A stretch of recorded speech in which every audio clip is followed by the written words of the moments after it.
Bonjour Anna. Bonjour. Comment vas-tu? Bah super, et toi? Bah nickel.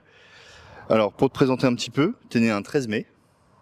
C'est ça? On ne donnera pas l'année, on préserve ton âge. Ok, pas de problème. T'as commencé l'athlé très jeune, à 10 ans. Ouais. Pourquoi t'as commencé l'athlé? Bah au début, j'ai fait pas mal de sports qui me fatiguaient pas forcément, et en fait j'étais un peu hyperactive. Donc j'ai fait au début du basket, de la danse, du roller. Et en fait, au fur et à mesure, je courais pas mal avec mon père qui faisait de l'athlétisme plus jeune.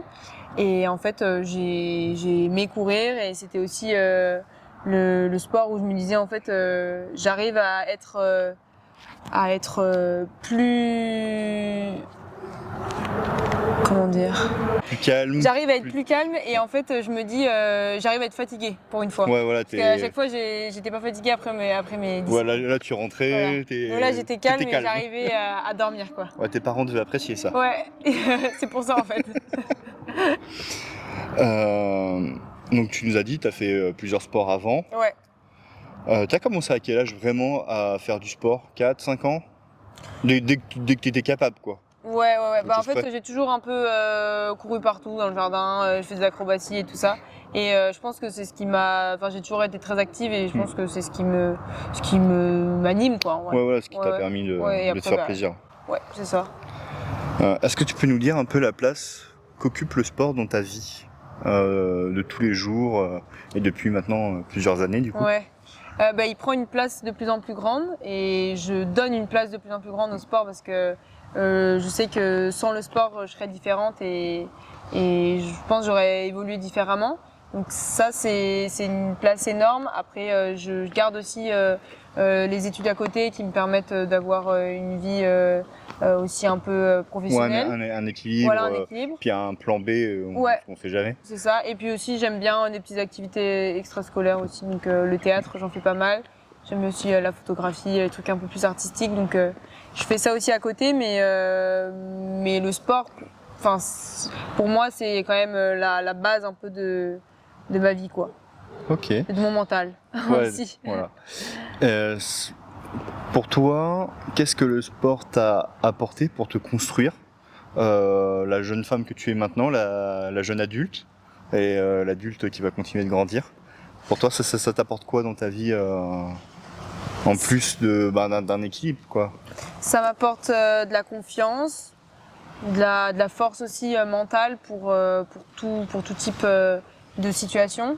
Et puis aussi, je pense au niveau physique aussi, je me sens souvent en forme. Ça évolue dans plein de domaines aussi différents. Donc je pense que c'est ça. Et puis j'adore. Ça me fait évoluer chaque jour. Donc c'est ça que j'aime aussi mentalement, physiquement. Ouais, ça te permet et de te dépasser et de Ouais. prendre confiance Ouais, finalement. voilà. Et puis même, je le vois aussi dans d'autres domaines, que ça me permet de plus me dépasser dans d'autres domaines, et d'être plus forte mentalement, etc., quoi. Ok. On va faire un petit historique de ton Ouais. passé en athlétisme. Ok. Premier club, le Bergerac Athletic Club. Ouais, où je suis restée très longtemps. Voilà, de 2013 à 2020. C'est ça. Donc tu as connu la période Covid, du coup, qui n'a pas dû être forcément hyper évidente à vivre, parce que entraînement restreint, Ouais. encore à la marche, on peut éventuellement se balader à l'extérieur, mais Parcours de 2 km autour ouais, du voilà. pâté de maison, quoi. voilà, ça reste contraignant quand même. Ensuite, tu es passé au Dordogne Athlé sur 2 saisons. Ouais, bah en Voilà, fait, rapidement. ça a été un peu une affiliation entre les deux. Enfin, c'était Ouais, un groupe, quoi. regroupement des Un deux clubs. regroupement, Ok. voilà. Et puis, j'ai été donc Bergerac Athletic Club, Dordogne Athlé, tous ensemble. Et puis ensuite, j'ai donc été... D'accord, voilà, le regroupement. Ouais. Et maintenant, tu es Ouais. au Stade Bordelais Voilà. Athlétisme. C'est ça. Donc aujourd'hui, on est juste à côté, on est chez les voisins de Talence, Ouais. pour les France Élites. Mhm. Voilà, en C'est marge ça. des France Élites. Du coup, est-ce que tu te rappelles le premier triathlon que tu as fait quand tu étais petite? Le tout premier, je ne pense pas. Mais je me rappelle que je faisais le triathlon, et bon, j'étais généralement 4e. J'étais toujours au pied du podium.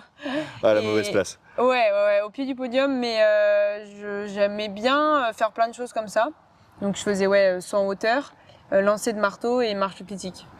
Ouais, et le tout premier, t'avais même fait 1000 longueurs Jave. Ok. Et plusieurs fois, t'avais fait Jave, disque aussi, le triple, la hauteur, les haies. Mais je me rappelle même pas d'avoir lancé un javelot. Et pourtant, J'avais pas fait plutôt du vortex. Ça s'appelait Alors, peut-être comme ça, non? il y avait aussi Vortex, Ok. quand t'étais encore plus petite. Ouais, Mais sur l'un des tout premiers, t'avais fait du javelot. ok. Voilà. C'est ouf ça. Et même des haies, du sprint Ouais. plat. Et je me rappelle. T'étais Ouais. dans les relais 4x60 aussi. Ok, oui, ça je me rappelle. Voilà. Ça, ouais, je me rappelle. Et très vite, on voit dans ta fiche athlète beaucoup de marches qui reviennent. Ouais. Comment t'as fait ce choix d'aller vers la marche? C'est parce que naturellement, à l'entraînement, on a vu que t'avais des qualités techniques et puis l'entraîneur il a dit bon bah peut-être Ouais. plutôt ça. Ouais. Bah, c'était plutôt, c'est plutôt fait comme ça. J'avais un entraîneur qui faisait surtout du demi-fond au départ. Ok. Et en fait, il y avait plusieurs coachs qui étaient sur telle discipline. Mhm. Donc, il y avait par exemple le coach de lancer, coach Ouais, de hauteur, c'était etc. partagé par spé un peu. Ouais. Voilà. Et en fait, je voyais toujours un coach de marche avec plusieurs athlètes qui marchaient très vite et qui étaient un peu les filles grandes qu'on admirait, quoi. Ouais, voilà. Et en fait, le fait de les voir marcher aussi vite et puis de voir aussi, j'avais une amie là-bas, ça m'a toujours un peu perturbée, enfin pas perturbée, mais ça m'intriguait un peu, Ouais, quoi, voilà, cette discipline. Et puis ça, Ouais. ouais, le fait de les voir aller vite, Ouais. ça mettait aussi un petit Un peu petit peps en plus. un petit peps, Ouais. ouais, c'est ça. Je dis ah ça c'est pas mal, Ouais, quoi. c'est Ça ça. fait un peu rêver, quoi, quelque part. Donc du coup, au fur et à mesure, on avait des petits ateliers en fonction de chaque discipline. Ouais. Et un jour, on a fait atelier marche athlétique. Et c'est à ce moment-là où j'ai directement une belle technique. Et donc le coach a dit, je pense que tu as de l'avenir dans cette discipline. Donc si tu Voilà. veux marcher et aller au championnat de France, je t'amènerai là-bas. Ouais, fais-toi plaisir et, donc on y va, quoi. ouais, il m'a amené au championnat de France. Cool. Et toi, qu'est-ce qui te plaît et qui t'attire personnellement à la marche? Parce que bon, quand on est jeune, c'est gentil les distances. Mais dès qu'on grandit, faut quand même s'envoyer des 10-20 bornes, Ouais. pas toujours évident. C'est des efforts techniques Ouais. particulièrement et longs et difficiles. Qu'est-ce qui fait que toi, ça te fait vraiment kiffer, quoi? Bah moi j'adore le fait que ce soit technique et que jusqu'au bout de la discipline, on ne sache pas vraiment qui va gagner, quoi. Parce qu'il y a aussi l'aspect technique et on se dit en fait il y a des cartons. Oui, et voilà, il y a l'aspect jugement voilà, il y a derrière. l'aspect jugement. Et donc en fait on se dit mais en fait tout peut se jouer si en fait on marche pas bien, quoi. Donc ça c'est vraiment un aspect que j'aime bien. Et puis aussi les distances longues j'aime bien parce que en fait on se met dans un flow hyper une concentration et vraiment dans un truc où on se dit bah en fait c'est très long mais on réfléchit à rien quand même. On n'a pas vraiment des pensées énormes qui. Ouais, non, tu vois le paysage. Ouais. À Et la puis rigueur, j'entends les personnes autour de moi, mais je pense pas non plus à ce que je vais manger demain, quoi. Ouais, c'est peut-être même pas trop le moment d'y penser. Ouais, mais on peut dire sur 20 km, est-ce qu'on n'a pas des pensées un peu parasites? Ouais. Et bah après, j'y travaille aussi avec des visualisations, prépa mentale, aussi prof de yoga et tout ça. Okay. Mais ouais, j'adore le fait qu'on soit un peu dans un flow sur une distance longue comme ça, de se donner sur une distance longue et en fait de se dire même c'est pas terminé maintenant, t'as toujours du temps pour revenir. Ça, je trouve ça vraiment cool. Jusqu'à l'arrivée, finalement, tout peut se jouer. Tout peut se jouer et puis c'est quand même des allures assez rapides, donc on s'endort pas non plus, mais j'aime bien que ce soit une distance longue parce qu'on a le temps d'apprécier et de souffrir aussi quand c'est dur. C'est vrai, on peut rappeler ton record. C'est 43 minutes. 43,15 hier. Voilà. Effectué hier. 43,15 sur un 10 000 mètres. Ouais, c'est ça. Pour ceux qui courent et qui se disent ah ouais, j'ai fait moins de 50 minutes. Voilà, il y en a qui le font en marchant. Voilà. Faut se rendre compte. Ça fait du 4,18 des moyennes. Voilà, et puis les garçons, c'est encore plus rapide que ça. Bon, après, voilà, il y a des aspects physiologiques, ça c'est autre. Mais et pourquoi, finalement, comme tu aimes l'effort long, pourquoi pas plutôt la course sur route que la marche? Après, c'est quoi? C'est un aspect technique ou parce qu'on t'a fait découvrir jeune la marche et t'as pris ton kiff et puis Ouais. t'y es resté, quoi. Je pense que c'est ça, parce que j'aimais bien aussi le mouvement de la marche, l'aspect technique, et je pense que c'est ce qui m'a plus rapproché du coup de cette discipline. Parce qu'en course à pied, on peut courir comme on veut, il n'y a pas vraiment on peut avoir une technique Ouais, à soi. pas folle, ouais. Et puis on peut quand même avancer. Mais j'aime beaucoup aussi courir. Je sais que je cours pas mal, je fais des crosses aussi. Je trouve que courir aussi, le fait de se détacher un peu de l'aspect technique, ça fait du bien et on se sent peut-être des fois un peu plus libéré parce que on a moins l'aspect d'être tout le temps à faire attention. Parce qu'on fait pas forcément attention, mais on sent quand même qu'il y a un mouvement qui est automatique. Alors qu'en courant, des fois, on peut être un peu plus ouais, détendu. ça peut partir un peu. Ouais, je trouve qu'il y a un aspect un peu plus détendu et donc c'est ce que j'aime bien aussi. Mais moi, je cours aussi sur route. Là, je ferai sûrement le 10 km de Bordeaux, des quais de Bordeaux. Ok, ouais, parce que oui, quand on court aussi, quand on a un coup de moins bien, on ralentit, on peut marcher. Normalement, à la marche athlétique, c'est pas possible. Ouais, après tu t'arrêtes. Si tu casses la technique, tu vas te faire pénaliser, donc c'est pas à ton avantage. Ouais, c'est ça. Ok. On va passer sur un peu ta partie haut niveau. Ok. Et là, il y a matière à dire. Tu fais ton premier podium national en 2017. Ok. Est-ce que tu te rappelles sur quelle compétition c'était? Je crois savoir. C'était les championnats de France de durée. Oui, la Coupe de France des ligues de marche. La Coupe de France des ligues de marche. Donc championnat de France de durée sur 1 heure. 30 minutes. 10 minutes en Benjamin. 10 minutes. Ah ouais. T'étais toute petite. Ok. Donc ça, c'est ta toute première médaille nationale. Ouais. Et avec hier soir, puisque tu prends la 3e place élite et la première place espoir, t'es maintenant à un total de 17 podiums nationaux. Ouais, c'est ça. Ça te fait quoi de te dire bientôt 20 quoi? Ouais. Bah c'est ouf parce que en soi j'ai que 21 ans. Donc oui. C'est surtout ça qui est cool. Ça veut dire qu'il y a eu pas mal de titres et pas mal de podiums aussi chaque année quoi. Donc ça c'est vraiment génial et puis je m'arrête pas à ça. Il y a les podiums français mais il y a aussi les podiums internationaux et c'est pour moi c'est ce qui concrétise vraiment le travail à l'international avec les meilleurs quoi. Ouais. Oui parce que là on parle de 17 podiums. Tu as toujours été médaillé depuis 2021. Donc tu as une première médaille en 2007, une deuxième en 2019. Sur la même compétition d'ailleurs, sauf que tu étais passé minime à la Coupe de France des ligues de marche et c'était 20 minutes du coup. Et depuis 2021, tous les ans, il y a au moins une médaille qui tombe. Même plutôt 2 ou 3. Et au total, tu as 11 titres. Piste, route, salle confondue. 11 titres. J'avais marqué 9 moi. Je me suis trompée. Je les ai pas comptés, je crois. T'as pas compté les deux d'hier, je pense. Ah oui. Ah oui, plus, moi je les ai comptés. Je crois que j'ai pas. Possible. Moi j'ai compté j'ai fait le global, j'ai pris ta fiche FFA, j'ai tout ajouté et on est bon. Même, quoi. Mais quelle est la médaille qui t'a le plus marqué?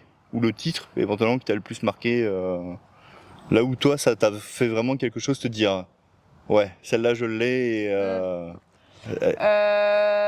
au niveau international ou français? Au niveau national, parce qu'après on reviendra sur l'international.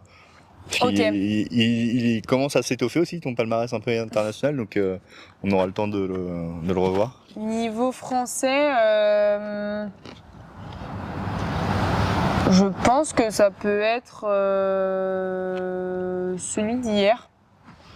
Parce qu'en fait, je pense avoir passé un palier et en fait, je me dis que là, avoir vraiment marché avec les filles qui ont fait les Jeux Olympiques, c'est vraiment une étape en plus, quoi. Et donc, je me suis dit, je suis capable de marcher à ces allures-là.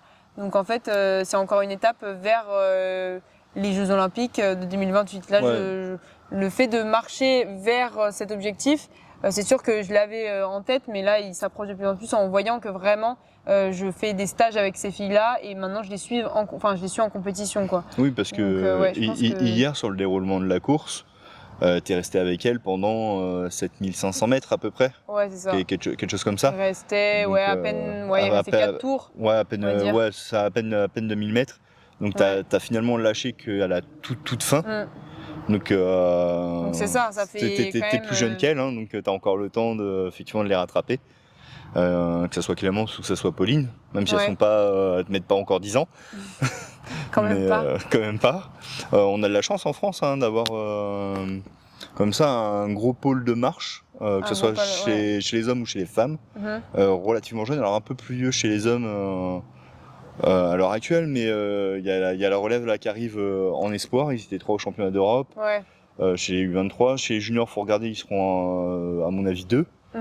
Donc qu'est-ce que toi tu penses de ça, le fait que vous soyez de plus en plus nombreux et que voilà, ça donne aussi, ça met en avant la marche finalement. Ouais, c'est sûr, il y a de plus en plus de niveaux, il y a plus de visibilité aussi sur la discipline. Donc je pense que c'est pour ça que ça donne aussi aux plus jeunes de marcher, de s'entraîner. Moi j'ai entendu encore que là, ce matin, dans mon ancien club à Bergerac, des personnes voulaient commencer la marche et avaient commencé grâce à moi qui marchais toute seule dans le club de Bergerac c'est cool ça. Il y a quelques temps, donc c'est trop bien. Et puis je vois qu'il y a des grosses performances aussi qui arrivent, dans toutes les disciplines même, donc c'est vraiment génial. Ouais, c'est vrai qu'en ce moment, la marche, le demi-fond aussi français, est très en vogue. Ouais, c'est sûr que... les lancers, on commence à revenir bien. Cool. Voilà, le sprint va se renouveler doucement et on espère rapidement, plutôt que doucement. On va revenir sur ton parcours à l'international. 7 sélections, 2 chez les grands. Voilà, c'était la Coupe d'Europe et la Coupe du Monde. Si je dis pas, la Coupe du Monde l'année dernière, la Coupe d'Europe cette année. C'est ça. T'as 2 médailles européennes, une médaille de bronze chez les U20 en 2023 et la médaille d'argent il y a 15 jours à peine, tout juste, avec en prime le record de France chez les U23. Est-ce que c'est ça ton meilleur souvenir à l'international ? Le meilleur souvenir, je pense que c'était au championnat le tout premier championnat d'Europe, donc U20, à Jérusalem. En fait, j'avais vraiment préparé ce championnat, comme aussi les derniers. Je vais tout le temps maintenant au même endroit en altitude qui me réussit bien. Et en fait, je visais un podium, mais c'était plus inattendu. D'accord, ouais. Là, j'avais vraiment mentalisé au maximum la médaille. J'avais tout mis en place et en fait, j'avais l'impression d'avoir déjà mentalisé le fait de l'avoir et donc c'était moins inattendu quand je l'ai reçu. Évidemment, faut le faire, faut le faire et c'était incroyable aussi. Mais le tout premier, c'est un peu le fait de dire, en fait, j'ai réussi à avoir une médaille internationale. C'est la toute première, c'est un peu le début d'encore quelque chose, quoi. C'est peut-être celle qui te dit. Ah ouais. Ouais, voilà, c'est ça. C'est celle qui fait le petit truc en plus, quoi. C'est ça. Et puis en plus, ça a été fait. J'ai eu la médaille de bronze U20, donc en junior. Et en fait, aux 9800 mètres, j'étais 4e. Oui, donc t'as vraiment été la chercher à la fin. J'allais la chercher sur les 200 derniers mètres, quoi. Donc c'est pour ça que c'était vraiment tout le long de la course, je suis remontée. Enfin, c'était vraiment. C'était un vrai travail. Donc là, c'était, je pense, le moment où je me suis dit, c'est un peu encore le début de quelque chose, quoi. Ouais, alors que finalement, chez les U23, pour avoir suivi un peu ta course, t'as toujours été dans le groupe de tête. Puis après, ça a été une course un peu à élimination par l'arrière. C'est pas le même schéma de course, c'est sûr. Non, on sent parce que tu étais avec 2 Italiennes. Ouais, c'est ça. Et elles, leur but, c'était plutôt d'essayer de te faire sauter toi. Et puis de se la jouer à toutes les deux. Oui. Tu l'as bien joué, t'es resté intercalé. Entre les deux. Voilà. Mais je voyais qu'elles essayaient de se coller, elles essayaient de se décaler pour se mettre une devant l'autre. Et j'étais tout le temps au centre. Donc après, voilà, c'est un sport individuel, mais c'est vrai que dans ce genre de compétition, tu peux avoir presque un schéma par équipe quand c'est possible. Voilà. C'est sûr. Est-ce que tu as déjà eu des moments de doute en compétition ou à l'entraînement parce que tu as eu un coup de moins bien et que tu te dis ah putain là je sais pas quoi. Ça t'est déjà arrivé ça? Ouais. Surtout quand j'avais eu donc j'avais fait un championnat de France à Miramas, c'était un championnat de France élite, le tout premier que j'avais fait. Et en fait là c'était le premier championnat de France élite et beaucoup de stress, beaucoup de doutes.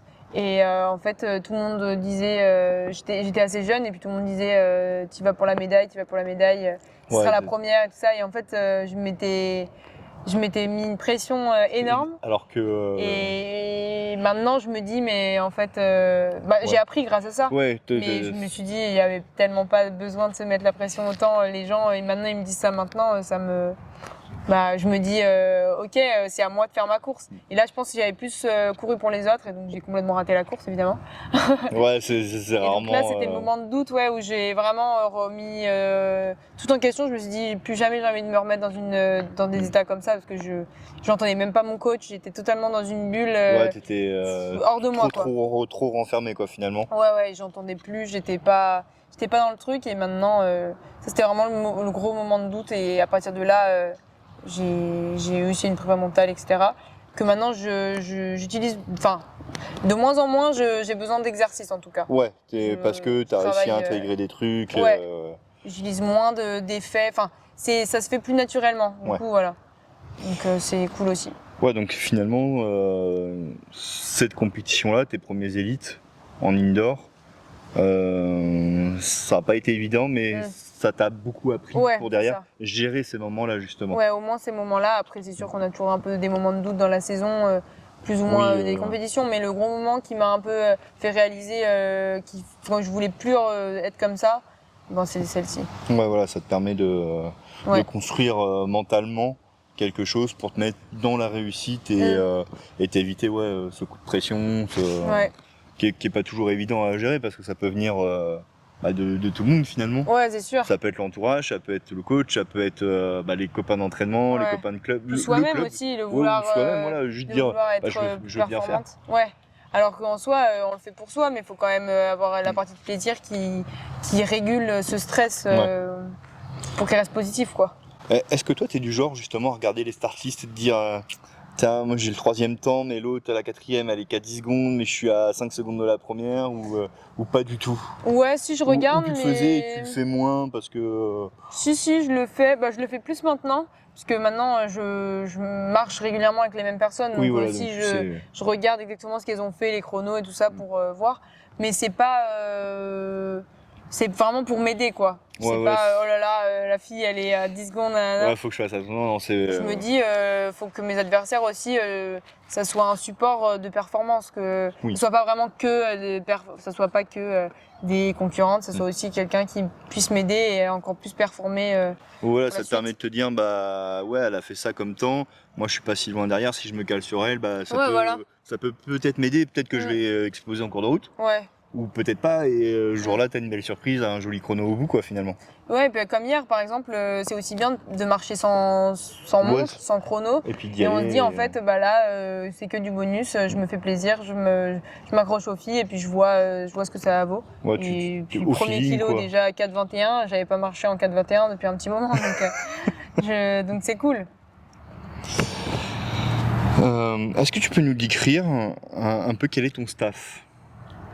Staff, donc médecin. Toutes les personnes qui gravitent autour de ta performance, que ce soit aussi bien mental, physique, technique. Ouais. Du coup, j'ai mon coach déjà qui me suit partout, donc Christophe Lenochet. Il me suit partout, donc il est de Bergerac, et donc je suis régulièrement là-bas, donc c'est ce qui me permet d'avoir un suivi donc technique. Et pour aussi les séances. Bien sûr. En stage pareil, on a toujours un petit groupe avec quelques athlètes, dont mon coach. Et ensuite, après, niveau prépa mentale, j'ai une prépa mentale, Amandine Shape, qui me suit régulièrement. Et prof de yoga aussi, j'ai Joséphine, qui me fait des exercices de mobilisation, aussi des visualisations, qui m'aident beaucoup avant les courses, qui était là aussi hier pour me faire de la mobilisation, de la visualisation de course pour avant des gros championnats. Juste avant, pour essayer de te focus, de te mettre... Et ça marche vraiment bien sur moi, donc c'est personne que je veux garder autour de moi. Effectivement. Donc ça, c'est vraiment bien. Et puis après, j'ai kiné aussi et médecin. J'ai pas de nutritionniste. Mais sinon, toujours pareil, médecin, kiné, à Bordeaux, à Bergerac. Après, voilà, t'as pas de nutritionniste, mais peut-être que t'en ressens pas le besoin. Voilà. Mais non, mais c'est toujours un élément en plus, je pense, à avoir un jour. Mais Oui, quelque part, ça te laisse encore une marge de progression, voilà, c'est ça, je le vois une comme ça. optimisation encore en plus. Puis l'année prochaine, je vais faire des études dans ce domaine, donc. Voilà, tu pourras presque être autodidacte c'est ça. de ce côté-là. Est-ce que tu peux nous dire un peu combien de fois tu t'entraînes par semaine en période de prépa et en période de compète, qu'on se rende un petit peu compte de l'implication que ça demande? Niveau préparation, je suis plus entre 10 séances par semaine, on va dire. Après, oui, donc au niveau kilomètres, ça fait 130 km. Ce qui est quand même déjà un beau volume, parce qu'il y a au moins 3 ou 4 journées où tu t'entraînes 2 fois. Ouais, c'est ça. Après, 130, c'est vraiment qu'on est sur des bases, donc on s'entraîne sur 20 km. Sur 10, on sait toujours un peu moins. Mais et qu'on est sur un gros volume de foncier, etc. en préparation. Après, sinon, quand plus la compétition arrive, donc moins je fais de renforcement déjà. Et puis moins de kilomètres, évidemment. Donc je dirais à peu près, on va dire, 6-7 entraînements. Ouais, tu gardes quand même un volume qui est, après c'est très léger, quoi. Oui, voilà, les entraînements sont plus courts, peut-être un peu plus intenses pour aller chercher des allures un peu spécifiques. Ouais, c'est ça. Après, ça dépend aussi des objectifs. Si c'est du 3000, on va faire des choses un peu plus rapides. Si c'est 3000 du 20, en salle, forcément, faut. Ça, c'est de la vitesse presque maintenant. Voilà, c'est du sprint, quoi, le truc. On va plus en pouvoir. Tu fais beaucoup de stages, donc notamment en Forum en altitude. Donc ça, c'est plutôt en équipe restreinte, de ce que j'ai pu voir. Mais il y a un stage que vous faites régulièrement, tous les marcheurs de l'équipe de France, juste après la période en salle, à Montegordo, donc au Portugal. Est-ce que ça, c'est nécessaire parce que ça permet de trouver d'autres conditions climatiques, j'imagine.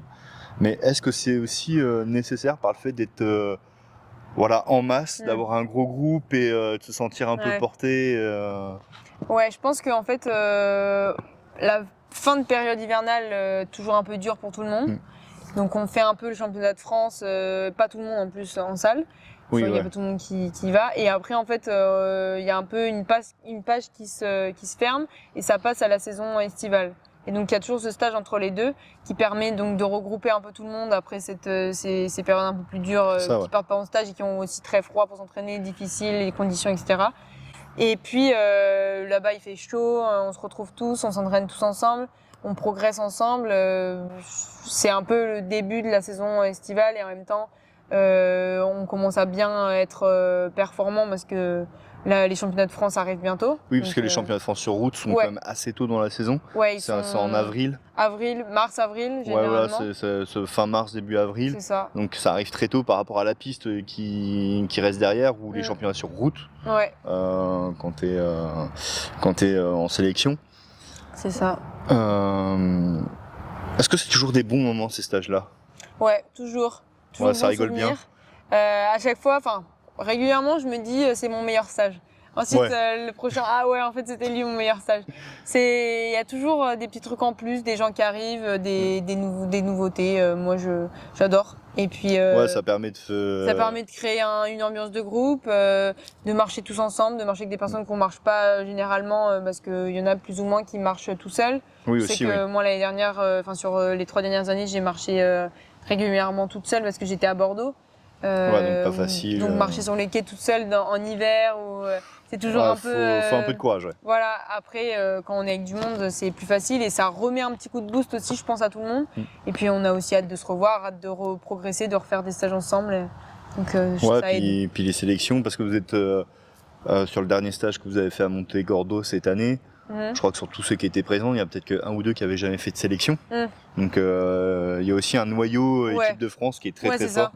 C'est souvent des stages d'équipe de France, donc on D'accord, se retrouve tous.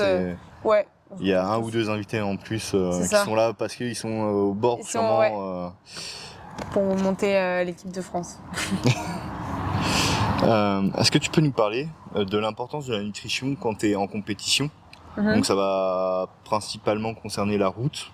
Quand tu es sur 20 km avec le ravito, comment tu le gères ça? Parce que sur piste, le ravito, c'est de l'eau. Donc c'est vite vu. C'est de l'eau. On n'a pas besoin ou trop le temps de boire un petit gobelet. C'est un peu. Le but, c'est pas de s'étouffer en même temps que tu marches. Là, on peut souligner que quand même, vous avez marché à 22 heures. Ce qui est, en termes de température, plutôt assez agréable. C'était top. Et puis entre ça et 8h le matin, On va faire 22h. Hein. On va pas se cacher, 22h ça reste un petit peu mieux, surtout qu'il y avait du public. Ah oui, du public, donc, les conditions étaient géniales. 22h, faut s'adapter aussi à l'entraînement pour marcher, pour réussir à marcher ces heures-là. Mais adapter, moi je sais que je m'entraîne. Quand tu manges, tout ça, ouais. Ouais, voilà. Je m'entraîne aussi généralement assez tard.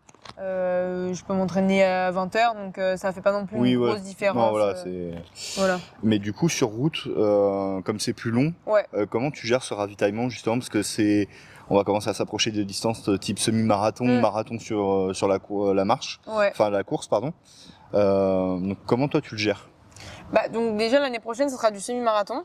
D'accord, oui, il y a des changements qui s'opèrent. Ça passe du 20 km au semi-marathon et du 35 km au marathon. Voilà, merci World Athletics de ces changements, parce que ça a changé là depuis plusieurs années, tous les 2 ans ça change. Ouais, ça change, mais je trouve ça cool, moi. Mais après, oui, ça permet de renouveler aussi la discipline. Je trouve ça cool, ça donnera de la visibilité et puis vraiment des repères beaucoup plus précis. Parce que sur 20 km, on se rend pas vraiment compte, alors que sur un semi. Pour le public, oui, ce sera peut-être plus parlant de se dire ah oui, ce temps-là, effectivement. Par rapport à ceux qui courent, c'est pas si mal. C'est ça, et même sur marathon, de se dire que. Marathon en marchant à peu près en 3 heures, il n'y a pas tout le monde qui court à cette heure-ci. C'est pas tout le monde. C'est pas tout le monde. Ces chronos-là. On se rappelle du gros record de France de Johan Ligny sur 50 km. Ouais, en plus. 3,36 si j'ai bonne mémoire, ou 3,26. 3,36 je crois. 3,36, moi ça me parle bien. Et que ça tient. Hein. Ouais, c'est ça. C'est énorme. À l'heure actuelle, à part lui et Kevin Mayer, plus personne en France n'a de record du monde. Donc c'est impressionnant. C'est assez impressionnant. Donc oui, sur du 20 km au niveau nutrition, c'est hyper différent par rapport aux 10 km, parce que 10 km, comme tu as dit, on n'a pas de ravitaillement. Donc c'est quelque chose à gérer, c'est quelque chose qu'il faut gérer dans la préparation. Je sais qu'à l'entraînement, on travaille beaucoup le taux de glucides, on essaie d'ingérer un peu plus de glucides dans l'entraînement, mais c'est quelque chose qui est plus ou moins difficile selon les athlètes, parce que moi j'ai un estomac un peu fragile. Ouais, donc et donc au niveau digestion, j'ai souvent des brûlures d'estomac, mal au ventre. Donc c'est plus vraiment gastrique. Et ça c'est compliqué sur les distances, donc ça peut parce que vite. Derrière, ça te gêne dans la course et c'est pas du tout agréable. Ouais, ça peut être, ça peut complètement. On m'a toujours dit c'est le deuxième cerveau, le ventre. Hein. Si on n'est pas bien dans son ventre, on n'est pas bien mentalement. Ah ouais, c'est une horreur. Hein. Faut donner à manger au ventre, on est d'accord. Hein. Donc du coup, l'objectif, c'est de travailler ça à l'entraînement surtout pour pas être à faire des nouvelles choses en compétition, en tout cas de tester. Tu testes à l'entraînement, tu vois comment ça passe, et puis après tu te dis ça, je peux peut-être le réutiliser à petite dose, à grande dose. C'est ça. Mais là, dernièrement, j'ai testé quelques petites nouveautés et en fait, ce que je me suis rendu compte que le fait de prendre par exemple un gâteau sport le matin, prendre du malto bien avant, quelques jours avant, et le jour de la course, donc boire peut-être un peu plus régulièrement, mais en moins grande quantité, c'était peut-être aussi le mieux fractionner l'hydratation. Voilà, et donc en fait, ça me permet de pas avoir mal au ventre, et donc j'ai pas eu mal au ventre sur mon dernier 20 km, c'était le premier de toute ma vie. Et ça fait du bien. Oui, parce que j'imagine que mentalement de te dire ah là j'ai peut-être trouvé un truc. C'est ça. Ça soulage un peu quoi. Ça soulage parce qu'on se dit en fait avant on était toujours restreint de ralentir à cause d'une douleur au ventre. Donc c'est toujours un peu frustrant de dire j'ai les jambes mais le ventre suit pas. Donc là c'était donc à la Coupe d'Europe de après Paul Brady. Oui. Ouais, ça a été super. Et encore la solution que tu as trouvée là, elle reste fragile j'imagine. Parce que ça dépend de la forme du moment, ça va dépendre de la température. Ouais, ça dépend de la température aussi. Si tu fais trop chaud, tu es en hyperthermie, c'est pas ouf. Tu fais trop froid, t'es en hypothermie, c'est pas mieux. Quand il fait froid, faut mettre plus de glucides, un peu moins quand il fait chaud. Voilà. Toi, tu es une femme, donc il y a aussi le cycle hormonal qui intervient là-dedans, donc c'est encore une autre difficulté à gérer. Donc c'est vrai que la solution est là, peut-être un peu fragile et à retester dans d'autres configurations, évidemment. En te souhaitant que tu trouves toujours la solution et que ça se passe toujours bien, parce que c'est sûr que sinon c'est moins cool. Ça évolue aussi en fonction des années, je pense. Oui, puis avec l'expérience. Voilà, et puis les distances qui changent, donc dans 3 ans, on me dit que ce sera un 17 km et demi. J'espère pas. Distance de merde. Non, mais semi, moi je trouve ça bien. Semi et marathon. Ça sera parlant à tout le monde. Ça c'est ce qui est cool. C'est une harmonisation, c'est peut-être pas plus mal finalement. Ouais. Maintenant, qu'est-ce que tu dirais à des jeunes pour les inciter à faire de la marche? Je dirais qu'il faut développer donc cette discipline aussi au sein des clubs parce que c'est l'école d'athlètes, c'est ce qui forme vraiment tous les athlètes. Mais en tout cas, faut pas avoir peur, faut tout tester et se dire qu'en fait, par exemple, voir des compétitions comme celle-ci, ça peut aussi donner envie à chacun de faire une discipline dont la marche et en fait de dire c'est une discipline comme une autre, ça peut être tout aussi intéressant, tout aussi technique, beau et donc c'est top. Parce que souvent, qu'on voit chez les jeunes, alors c'est peut-être un peu variable selon les ligues, de là où je suis, en tout cas on le voit, on a quelques jeunes qui marchent très bien, et plus des filles que des garçons d'ailleurs, parce qu'on a des garçons qui sont sur les mêmes chronos que les filles. Donc sur la table de cotation, tu te dis je préfère mettre des filles quand même, ça marque plus de points. Mais quand on fait les équipes athlées, donc compétition par équipe, un peu comme les interclubs, à la marche, c'est peut-être pas là où tu gagnes, mais c'est là où tu perds pas en tout cas. C'est sûr. C'est vrai que trouver les marcheurs, c'est pas toujours évident. C'est sûr, mais et il en faut, et parfois certains sont un peu contraints.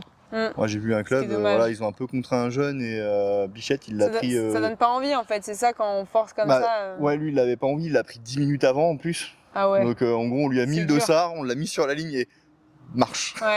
Donc c'est sûr que amener comme ça donne toujours moins envie. Après moi je pense que quelque chose un peu faire des initiations, faire des choses plus ludiques, ça donne toujours plus envie. J'ai déjà fait quelques initiations de marche. Et c'est peut-être aussi ça qui a donné envie, par exemple, à des jeunes athlètes de Bergerac que j'avais.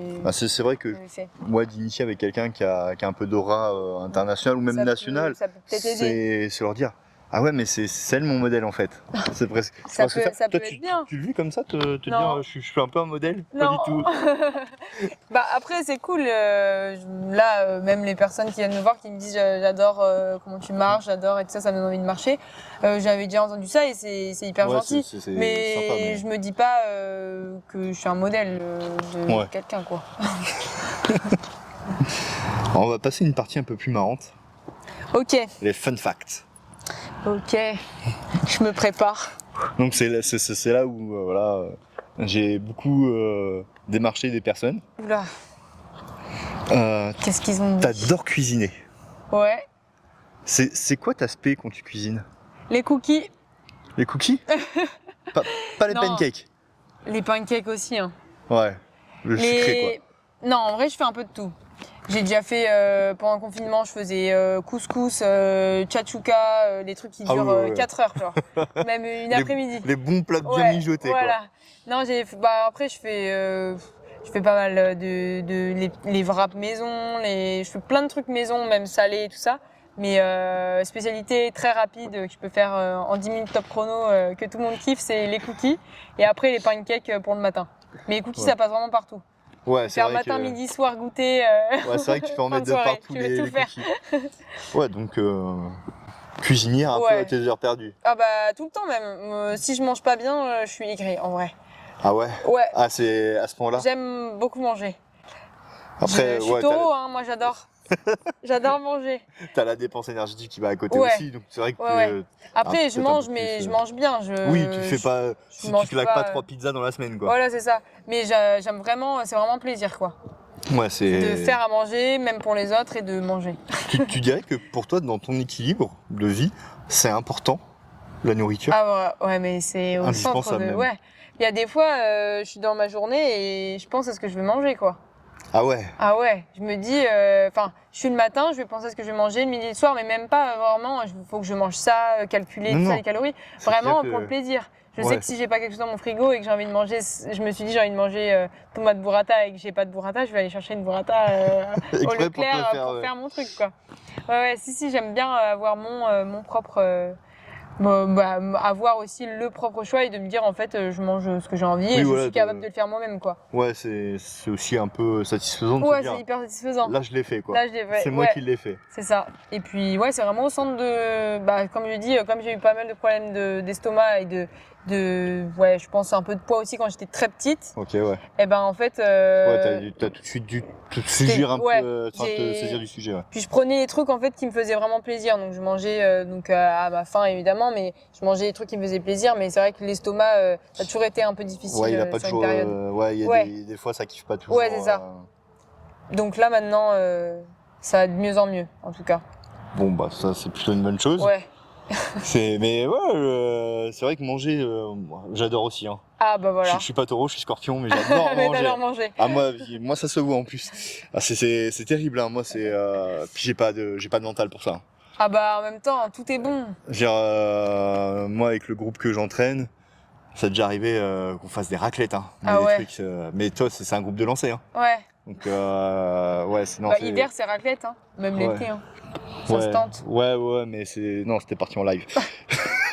On a- Soirée fromage.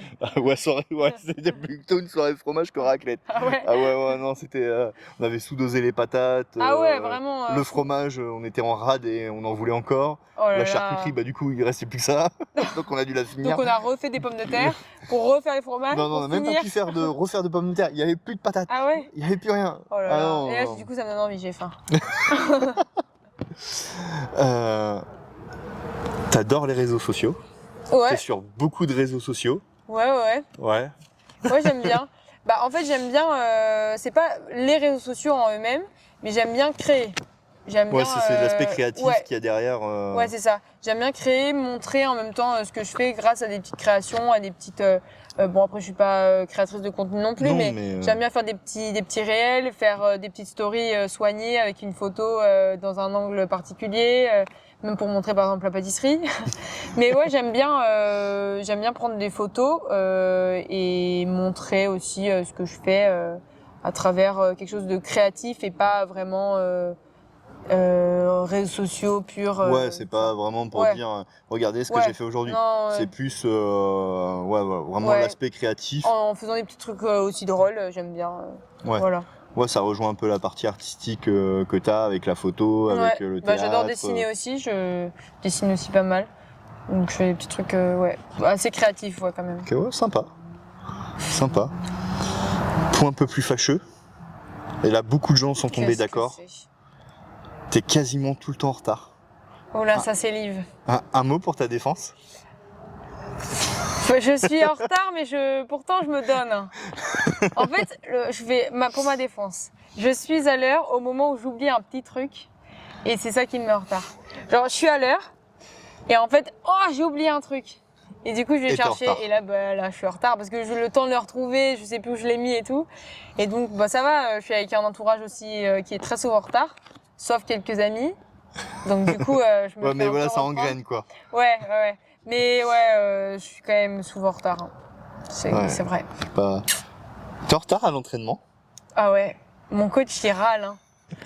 Pourtant je me donne et tout, j'essaye de rattraper la vitesse et tout, je cours et tout pour aller à l'entraînement, pour arriver pile à l'heure, Ouais. mais il me dit 30, j'arrive à 33 quoi. C'est des petits retards, c'est pas non plus... Ouais, tu lui mets pas mais 20 je suis minutes jamais pile à 30, quoi. Ouais. ou je suis jamais en avance. Parce qu'en avance c'est un peu... Oh non, faut pas c'est déconner quoi. ennuyant quoi. Ouais, faut... Moi j'ai pas envie d'attendre.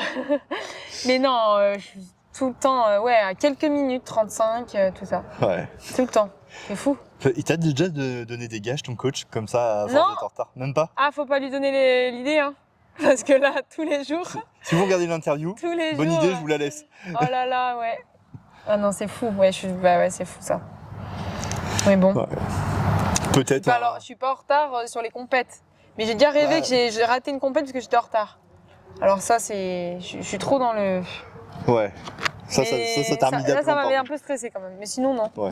Oui, parce qu'en compète, enfin en tout cas sur les grands championnats, la Mhm. chambre d'appel, une fois que c'est fermé, c'est fermé. Ouais. Tu rentres plus. Ouais, non, mais j'ai jamais été en retard. Non, quand Ouais, même, en ouais, ça, ouais, compétition. t'as réussi quand même Elle un est juste en minimum. rêve. Ouais. Ouais, mais le rêve ultra stressant, quoi. Ah, horrible. Ça Je doit m'étais être, pas attaché les cheveux et tout, je fais ma queue de cheval, mon lacet qui casse. En retard, j'ai pas mis mes chaussures c'était pas les mêmes et tout.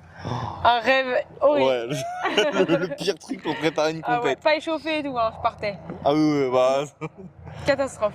si tu pars pour un 10 000, tu t'échauffes les 3 premiers kilomètres. Oui, voilà.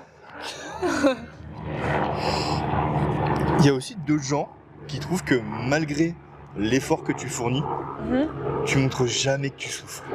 T'as tout le temps un faciès qui reste assez naturel. Assez neutre, ouais. Ouais, et assez neutre. Ouais, c'est vrai. Jusqu'au moment où je suis vraiment dans le mal, où là, ça se voit rapidement. Ouais, voilà. Mais sinon, c'est sûr que même au niveau de la respiration, je respire pas très fort. Et donc même l'entraînement, on me dit mais tu respires pas. On me dit souvent ça, tu respires pas. Je dis bah si, je respire et Ouais, pourtant là c'est- je force, mais ça se voit pas forcément. Mais après ça dépend des personnes. Ouais, c'est très. Ouais. Il y en a qui sont dans le dur dès le début et ils finissent la course dans le dur aussi. Et pourtant ça va Ouais, très bien. c'est- Quoi. voilà, c'est ça. Donc ouais.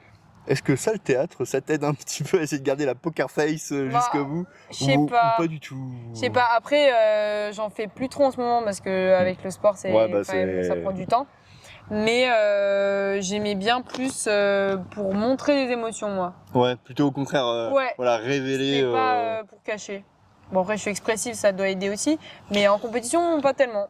Oui, après, oui, il y a des gens plus expressifs que d'autres, donc Ouais. quand t'es déjà expressif de base, Ouais, je pense Ouais, que ça joue. l'ouvrir, c'est encore plus. Mais non, pas. C'est vrai que pas trop à l'entraînement, enfin en compétition en tout cas. C'est vrai que je suis assez neutre. Ouais. Ah, tu répètes très souvent, et à qui veut bien l'entendre, que l'athlète c'est toute ta vie. Ah ouais.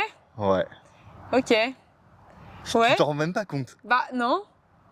Mais c'est possible parce que dans tous les cas, c'est parti, enfin c'est au cœur de ma vie, donc dans tous les Ouais. cas, ça l'est. Et puis ça Mais le je me rappelle devient pas l'avoir dit. plus en plus. Ouais. Ouais.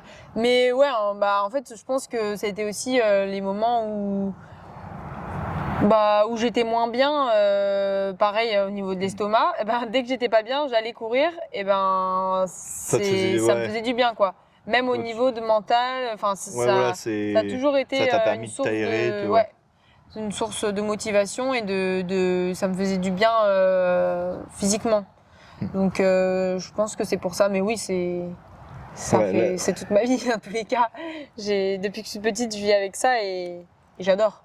Ouais. Donc, Puis t'as pas fini.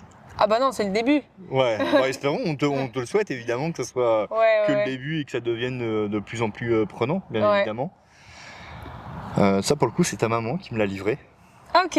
Voilà. Donc toi pose peut-être la question à ton entourage. Ouais. Et ils te diront ah mais si mais tu nous parles tout le temps d'athlète en Ah fait. bah oui. Bon après, quand je suis avec mes parents, je parle pas que d'athlète non plus. Non bah non. Parce que, Mais elle sait que, enfin mes parents, ils savent que dans tous les cas, quand je fais pas d'athlète, mentalement même, je suis pas pareil quoi. Pendant la période de coupure, je peux être un peu plus énervée. Ouais, aigri peut-être. Aigrie. Voilà. Non, Donnez-lui mais à ça va manger. parce que je fais plein de choses à côté, mais c'est sûr Ouais. que le fait d'un seul coup de s'arrêter alors qu'on fait du sport 1 à 2 fois par C'est jour, terrible. ça modifie son comportement. Ouais, non, c'est terrible. C'est évident. Bah, je le vis aussi en tant qu'entraîneur, toi la période de coupure et je sais que là, elle va arriver là. Ouais, Je sais pas c'est quoi. dur. Je sais pas ce que je vais faire. Bah, on sait pas, mais après, je pense que ça fait énormément de bien aussi. Oui, elle est nécessaire. Hein, ouais. d'accord. Je pense qu'il y a une période, les 15 premiers jours, ça va, parce que là, c'est vraiment la pression redescend et tout ça. Et après, les 15 derniers jours, on commence à dire, mais en fait, je m'ennuie. Ouais, c'est compliqué. Hein. C'est long. Donc, ouais, je pense que c'est ça. Mais sinon, ouais, c'est vraiment. Ça fait partie de ma vie et c'est toute ma vie, ouais. On va parler un petit peu de tes études maintenant. On revient un petit peu sérieux. Ouais. Un petit peu. Est-ce que tu peux nous dire ce que tu fais comme études? Là, je vais Ce que tu viens suivre. de terminer en tout cas. Ouais, j'ai terminé une licence culture humaniste et scientifique à Bordeaux. Ok. Donc c'était sur 3 ans. J'ai pas dédoublé, j'ai continué avec le sport sur ces 3 ans. Et là maintenant, je pars sur une formation de nutrition diététique, grâce à la plateforme du CNED, Ok, ouais. où je vais pouvoir travailler en même temps, partir en stage. Ouais, voilà, c'est de la distance, le Voilà. CNED. Donc Ouais. ça va peut-être permettre de gérer le Puis, projet. Là, c'est les moments les plus importants parce que en fait, je me suis dit si je veux faire une formation en distance, c'est plus maintenant parce qu'il y a les Jeux Olympiques qui s'approchent. Voilà, et puis ça te plus en laisse le plus. temps de la faire. Ouais. Donc les stages vont être importants les prochaines années. Donc, voilà. Évidemment. Par contre, tu changes de domaine quoi. Ah oui. Tu changes complètement de Ouais. domaine. Ouais. Bah, en fait, au début, j'ai toujours aimé. C'était plus cinéma-théâtre, tout départ. Et en fait, donc c'est pour ça que je mettais quelque chose d'assez large pour avoir plusieurs Oui, connaissances, évidemment. dont la culture qui était dans ma licence. Mais en fait, au final, j'ai beau. Enfin, j'aime beaucoup encore, mais je pense que ce serait peut-être plus après carrière. Je pense que aussi c'est aussi cette création que j'aime bien, mais c'est plus après carrière parce que ça prend beaucoup trop de temps. C'est un métier à 100%, donc avec le sport, c'est vraiment pas possible. C'est hyper prenant parce que t'es mobilisé les week-ends. Ah oui, c'est ça. C'est tout le temps. Ouais. J'ai déjà participé un petit peu pour quand même me renseigner au maximum, mais c'est sûr que ça prend beaucoup trop de temps pour vouloir vraiment performer et athlète de niveau, c'est pas possible. Donc là, tout de suite dans l'immédiat, tu fais la formation nutritionniste, peut-être plutôt pour faire nutritionniste dans un premier temps. Ouais, diététicienne ou nutritionniste en fonction du diplôme, je vais voir après. Peut-être plus spécialisée dans l'athlétisme, dans le sport en tout cas. Pour avoir toujours ce côté. J'aimerais bien. Et puis après, avoir à long terme, après ma carrière en tout cas. Si tu restes, si tu reconvertis. J'aimerais bien. Ok. Du coup, est-ce que tu peux nous dire comment cette année tu as réussi à tout organiser pour que ça rentre dans les 24 heures de la journée? Parce que une licence sans dédoubler les années, des entraînements parfois 2 fois par jour. T'as eu des aménagements avec la fac ou non. Ou t'es une magicienne et ça passe quoi? Ce qui est bien, c'est que déjà c'était la fac, donc on avait quand même très peu d'heures de cours.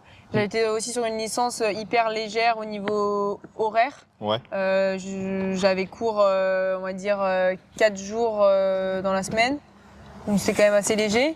Je revenais souvent à Bergerac parce que j'étais à Bordeaux. Je revenais souvent à Bergerac, donc j'étais quand même quelques fois avec mon coach, ce qui permettait d'être avec lui quand même. Et en fait, c'était vraiment un équilibre, quoi, qui m'a permis de gérer tout ça. Et maintenant, ça va être encore plus simple la prochaine. Le fait d'être à distance. Le fait d'être à distance et de pouvoir faire vraiment ce qui me plaît et ce que je veux au moment où je veux, quoi. C'est vrai qu'avec les courses, c'est quand même. C'est toujours un peu difficile. On était restreint avec des horaires et tout ça. Il y a des fois, il faut quand même y aller. Ouais, voilà. Et moi, j'aime bien faire aussi mon truc, quoi.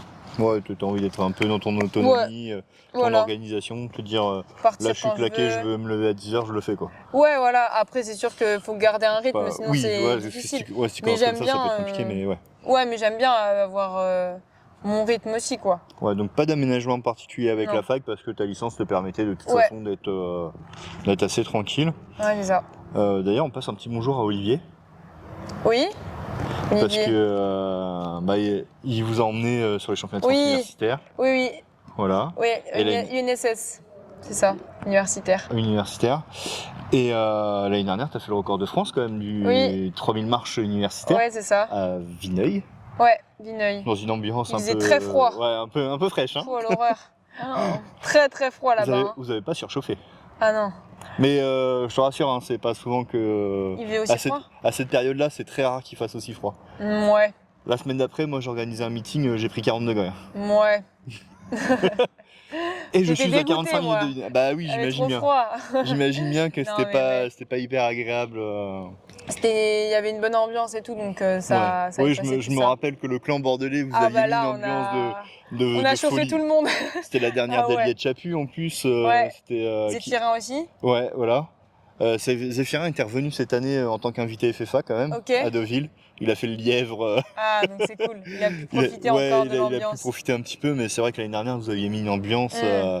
Parce que le week-end était frais et si Suzy n'était pas là, je pense que ça aurait été un peu mort. Un peu compliqué. Est-ce que toi, cette année, ça a été facile quand il fallait que tu partes en stage comme ça, te dire là je vais peut-être rater des cours, faut que je les rattrape. Ça n'a pas été trop compliqué de gérer ça? Non. Ça a été difficile parce que quand je suis revenue, en fait, je me suis rendu compte que j'avais pas assez bossé là-bas. Voilà. Mais là-bas, je me suis pas dit oh là là, je vais rater des cours. C'est un drame, En fait, je le voyais, je me dis là, j'ai une opportunité de partir. En fait, je vais m'entraîner là-bas, je vais progresser. Et j'ai déjà les cours à côté, j'ai déjà ça aussi où je me mets à 100%.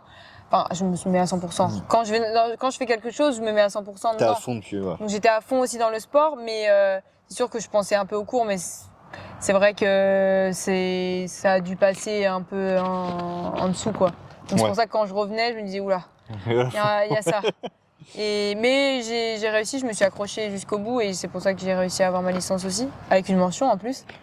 Oh là Pas là. mal. Ça, c'est pas mal, ça. Mais ouais, je pense que j'ai un petit peu privilégié en tout cas le sport cette dernière année. Et c'est pour ça que j'ai pas du tout regretté d'avoir moins travaillé en tout cas. Ouais. Oui, puis tu regrettes pas d'avoir privilégié le sport, Non. finalement, vu les Non, résultats. non. Bon, dans les deux cas, j'ai pas regretté. Parce que bon, là, 2 records de France en 15 jours. Ça va. Ça va. 3 dans l'année. 3 dans Ça l'année. va. On a connu moins rentable. Parce que oui, on rappelle qu'en tout début d'année, enfin en tout début de saison, Mhm.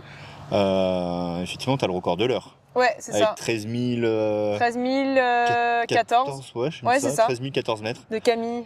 Ouais, tu l'as effacé des tablettes. Ouais, trop cool ça. Camille qui m'a accompagnée sur la course aussi, qui m'a encouragée. C'était vraiment top Voilà. ce championnat aussi. La première française a passé les 13 000 mètres.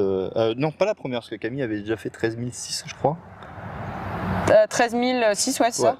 Ça, parce que tu l'avais battu du mètre, on s'était De dit. quelques, ouais, Nous, on c'est sûr. s'était dit, autant là, il y a certains qui disent, oh non, elle l'a pas battu et tout. Je sais pas, Ah, on va, si, on va quand même attendre la De roue là, parce que quelques moi, je suis pas sûr. Ouais. Maintenant, toi, qu'est-ce qui te manque pour passer le cap au-dessus en termes de moyens, alors que ce soit des moyens pour t'entraîner, des moyens, c'est bête à dire, mais financiers, des trucs comme ça. Qu'est-ce qui te manque à l'heure actuelle? Bah là, je pense que les moyens, c'est vraiment financier pour partir en stage au maximum dans l'année. Parce que c'est sûr que la fédération, elle met en place des stages, mais pas sur toute la période de la saison. Et donc, faut toujours avoir, en fonction des objectifs, on peut rajouter des stages. Et je pense que c'est ça qui me manque quand même. Et puis après, je pense que plus je vais grandir, plus je vais me professionnaliser. Je vais aussi peut-être faire plus attention à des petits détails que je faisais moins attention maintenant et avant. Donc je pense que c'est ça. Après, je pense que je vais apprendre au fur et à mesure, mais je pense qu'au niveau déjà au niveau ambition, j'ai de l'ambition, et puis au niveau des choses carrées dans mon entourage et dans tout ce que je fais, je fais attention à des petits détails, donc je pense que je suis déjà bien encadrée. Après, je pense que je peux toujours faire mieux. Oui, il y a toujours matière à grandir. C'est sûr. Donc ouais, vraiment financier, le premier point quand même. Bon, moi, s'il y a des entrepreneurs dans la région du Bordelais, voire de Bergerac qui nous écoutent, Anna est à la recherche. Vous pouvez défiscaliser en faisant un don. C'est pas négligeable. Profitez-en avant que le taux de défiscalisation baisse. Non, mais oui. Encore plus important. Ouais, c'est hyper important, et puis c'est comme ça qu'on peut performer et puis être au plus haut niveau. Hein. Oui, parce qu'il faut rappeler que l'athlé, c'est pas un sport pro. C'est sûr. Il y a très peu d'élus, encore plus sur des épreuves comme malheureusement la marche, Ouais. où là pour le coup c'est comme les lancers, hein, on passe un petit peu à la fin. Le sprint, les haies, la perche a une très très belle visibilité. Ouais. Mélina, au lancer de disque, elle a eu la chance avec sa très belle carrière de pouvoir en vivre un petit peu, mais pas tout le temps. Ouais. Donc c'est vrai que voilà, c'est pas le foot. Ah, c'est sûr. Ouais. Voilà, on n'a pas les mêmes moyens, donc faut arriver à gérer. Est-ce que toi, tu aurais quelque chose de particulier à dire à un jeune qui veut faire du haut niveau, quelle que soit l'épreuve, ou le sport même finalement, qu'est-ce que tu aurais à lui dire pour lui dire le haut niveau c'est ça, et pour moi faut que tu arrives à faire ça pour que ça s'ouvre à toi. Je pense qu'il n'y a pas une recette magique déjà, mais je pense qu'il faut quand même faire attention aux petits détails. J'aime pas trop le mot sacrifice, mais faire quand même des choix. Le haut niveau est exigeant quand même. Voilà, c'est exigeant, donc il faut faire des choix. Mais si on est motivé, si on veut et qu'on fait des choix et qu'aussi on a un petit peu de talent, parce que je pense que ça aide quand même. C'est un tout quand même. Ça arrivera, et puis surtout être toujours motivé, être bien mentalement, parce que mentalement c'est hyper important. Si on n'est pas bien mentalement, ça va pas physiquement. C'est plus compliqué. Donc c'est sûr que bien mentalement, déterminé, et puis le fait de vouloir vraiment performer, et ça change tout aussi. Ouais, donc finalement, de la détermination dans ce qu'on veut faire, de la rigueur aussi peut-être. Ouais, rigueur, et puis vraiment le fait de faire des choix, donc être rigoureux, de dire que là, si je vais pas à cet endroit-là, c'est que je veux faire ça, être carré dans ses choix, quoi, quand même. Tu fais un choix en pleine conscience et tu te dis c'est pour aller là. Ouais, voilà, c'est ça. Voilà. C'est pour aller à cet endroit-là, je passe par ce chemin pour atteindre mon objectif, quoi. Ouais. On va parler un tout petit peu de ton entourage, Ok. de ta maman, qui t'encourage énormément sur les réseaux sociaux. Ah oui, les stories, à tout va. Ah ouais. Elle tease l'heure de la course, elle tease pendant la Ouais. course, l'après-course avec le Mais résultat. elle aussi, parce qu'elle court. Oui, Et donc on a toute son heure de course, voilà. son résultat, ses chaussures, ses copines. On a tout sur les réseaux. Est-ce que pour toi, c'est hyper important que ta famille te suive dans ce parcours de haut niveau? Ouais, c'est important parce que c'est des personnes avec qui je suis tout le temps. Donc le fait d'avoir de la motivation, de l'entourage, c'est indispensable. Après, ils m'ont toujours soutenu, donc maintenant c'est quelque chose, on va dire, plus naturel. Ouais. Mais c'est sûr que c'est énorme, quoi. Alors ça aide énormément, et puis après même le fait d'avoir des amis dans ce domaine-là et des personnes qui connaissaient pas forcément le sport et maintenant qui sont intéressées par ça, qui viennent me voir maintenant en compétition ou même qui veulent courir eux, ça c'est encore mieux, j'ai l'impression, parce que tu développes encore ta passion aux autres. Donc ça c'est vraiment top. Et puis mais vraiment mon entourage du coup qui sont toujours derrière moi, toujours à fond, et ça m'aide beaucoup pour progresser. Mais après ce qui est bien, c'est qu'il n'y a pas forcément non plus de jugement, quoi. Non, Donc, c'est pas ils me soutiennent, et puis je me dis pas contrairement à des personnes que je connais pas qui pourraient être dans le public là on pensait que t'allais faire mieux. Bah mes parents ils vont pas ils s'en forcément foutent, dire ça. ils sont contents pour toi, quoi, tout le temps. Ouais, voilà. Ça c'est cool. Et est-ce que pour toi c'est important de les avoir avec toi en compétition, ou au contraire c'est quelque chose où tu dis non, là je préfère un peu me détacher pour justement rester un peu focus Ça dépend des compétitions. Les compétitions internationales, ils sont pas forcément venus. Et je sentais pas le besoin non plus qu'ils soient présents, parce que je suis aussi dans la bulle de l'équipe de France. Bien sûr. Je sais qu'ils me suivront dans tous les cas. Et le fait d'être dans la bulle, dans l'équipe, c'est aussi un peu une famille, on est tous ensemble. Donc je sais que je vais avoir du soutien aussi. Il y aura mon coach aussi. Donc pas forcément sur ces compétitions-là. Mais des petites compétitions, même des crosses et tout ça, je trouve ça hyper bien, parce que ça me rappelle aussi quand j'étais petite. Que tu faisais les crosses. Quand je faisais les crosses ou même les compétitions en salle. Oui, puisque finalement, quand tu es au sein de l'équipe de France, en fait, vous êtes, on peut dire maintenant, c'est une belle bande de copains, quoi. Ah bah là, on est une famille, là. Tous ensemble, c'est les copains. Ouais, les copains, la famille, c'est trop bien, ouais. On a vu quelques stories là à Bergen. Ouais. Le groupe marche, ça vivait bien, quoi. Ouais, c'est trop cool. C'était. Même toute l'équipe de France. Ouais, toute l'équipe de France. Pour pas être que entre marcheurs. Mais vraiment là en particulier, vous étiez 5, deux filles et 3 garçons. Ouais, parce qu'en plus, t'es parti avec ta camarade de club, Liv, qui a vivait sa première sélection. Ouais, c'est ça, c'est cool aussi. Donc on a senti que le niveau ambiance c'était vraiment pas mal. Ouais, puis ça aide pour la cohésion, ça aide vachement pour être performant, donner de l'énergie aux autres, de voir que des personnes font des médailles, ça motive aussi tous les autres. Ouais, j'imagine. Bah, c'est sûr. Bon, on va arriver à la fin de l'interview, Anna. Ben, merci beaucoup. Bah, merci à toi de t'être rendu disponible au lendemain de ta course. On va vous mettre tous les réseaux d'Anna ici. On va voir avec elle tout ce qu'on met. Tous mes réseaux. La taille de l'écran est limitée. Non, ça, j'en ai pas trop. Mais je suis le plus souvent active sur Instagram, en tout cas. Donc on vous mettra au moins Instagram, que vous puissiez suivre Anna. Moi, je vais te remercier toi. Merci, je vais aussi remercier ta maman et les copains qui m'ont envoyé les bonnes infos. Les fun facts. Quentin, Liv, merci à vous. C'était sympa. Peut-être qu'il y aura une vengeance. Je ne suis pas responsable. Ce soir. Je dégage ma responsabilité. Nous, on va vous remettre les réseaux de la chaîne. Donc le Facebook, l'Instagram, le TikTok, le Spotify et le YouTube, bien évidemment. Il y a du budget, on a du budget. Ah ouais, on se rend la pas visibilité et tout. Top.